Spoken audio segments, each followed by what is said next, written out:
Hello students, welcome back once again. आज की इस वीडियो में हम डिस्कस कर रहे हैं नया chapter that is biological classification. ये आपके क्लास 11th का बहुत ही इंपॉर्टेंट चैप्टर है और सबसे बड़ा चैप्टर भी है, ठीक है।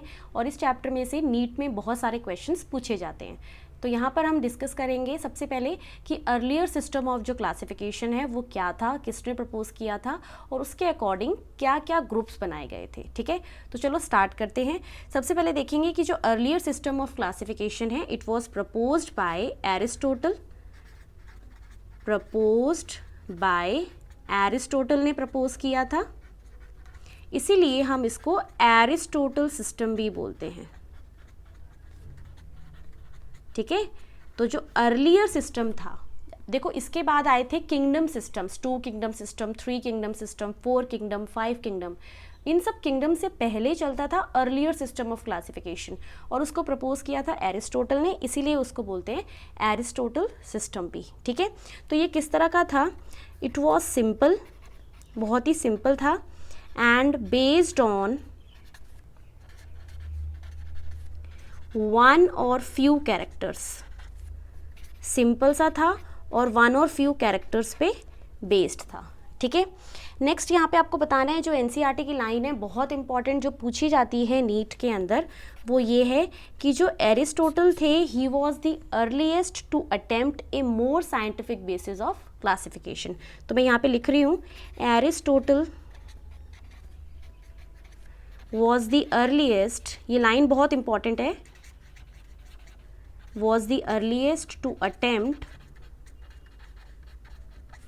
a more scientific basis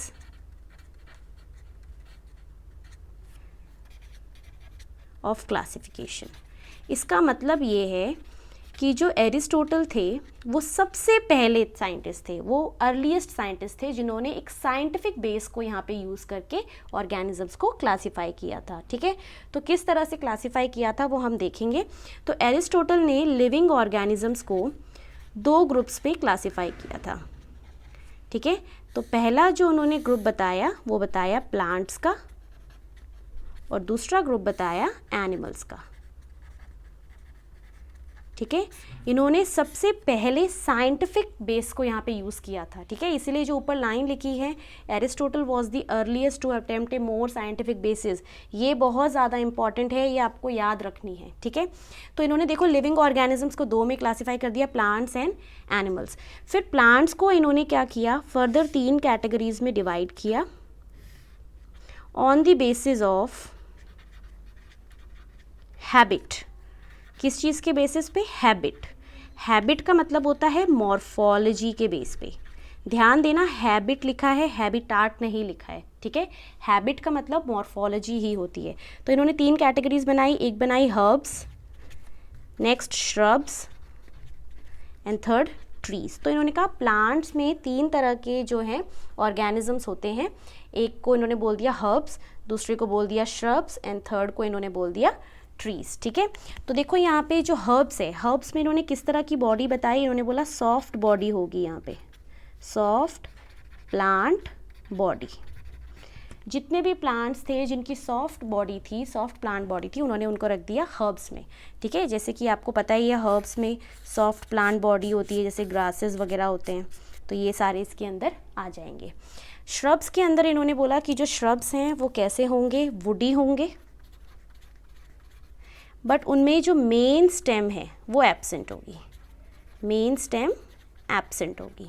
woody nature के तो होंगे बट जो मेन स्टेम होगी वो नहीं होगी, ठीक है। तो वुडी नेचर की आपको पता है, आप देख सकते हो ऐसे नीचे रूट्स होती है, स्टेम होती है, यहाँ पे लीफ, देन फ्लावर, इस तरह से, ठीक है। तो थोड़ा सा वुडी स्टेम जो है यहाँ पर आ गई थी, जबकि वो हर्ब्स में नहीं होती थी, ठीक है। नेक्स्ट इन्होंने ट्रीज़ में बताया कि ट्रीज़ भी कैसे होंगे, वुडी, और उनमें मेन स्टेम भी होगी और उस मेन स्टेम को हम ट्रंक बोलते हैं, ठीक है। तो मेन स्टेम प्रेजेंट होगी जिसको हम क्या बोलते हैं, ट्रंक बोलते हैं, ठीक है। तो आप यहाँ पे देख सकते हो ट्री का, मैं आपको डायग्राम बना के दिखा सकती हूँ कि ट्रीज़ जो हैं वो इस तरह से बताए थे उन्होंने,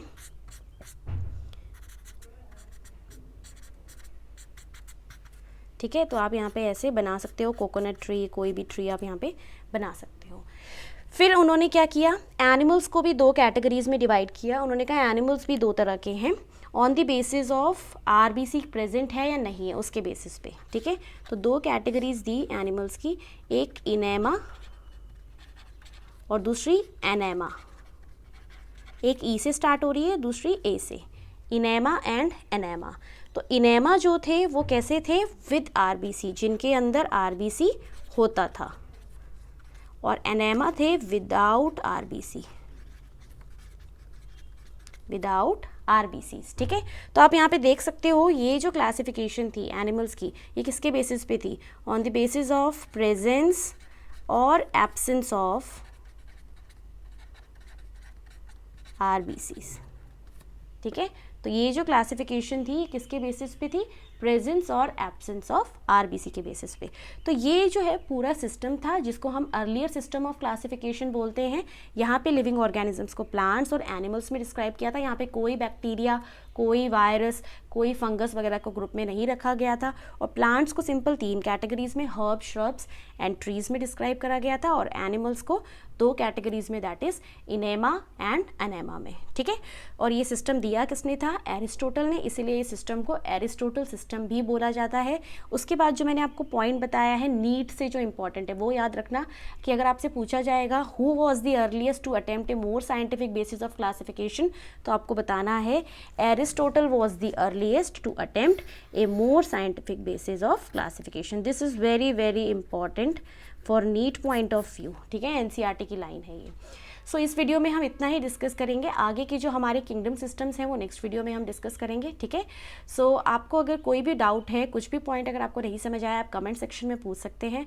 अगर आपको वीडियो अच्छी लगी है तो प्लीज़ कमेंट सेक्शन में कमेंट करके बताइए, वीडियो को लाइक करिए और ज़्यादा से ज़्यादा शेयर करिए, ठीक है।